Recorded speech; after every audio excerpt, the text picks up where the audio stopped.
Hello, good day. So, statutory holiday, May 5.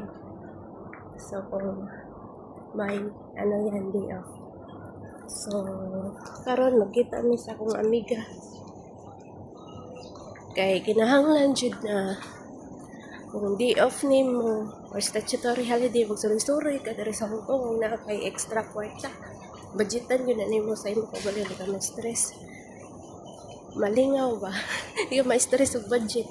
Kay sa tinud-anay lang, pag mag statutory holiday, pareha sa ato ba? Pareha na ba? Fashion Day, Rizal Day,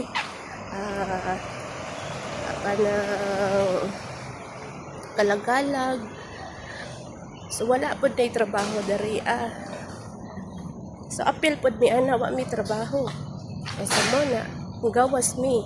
So pagkakaroon, gasuroy mi adto. Plan na mo is dagat. Mao kinahanglan jud magsuroy tungod kay diri sa Hong Kong, hindi nimo matag na o ano sa ara ka kutob magtrabaho diri kay kasagara diri is mo terminate ang mga amo.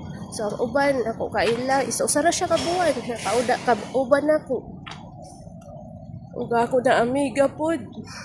Pero tulor po siya kabuhan. So, wa siya kayo malingaw.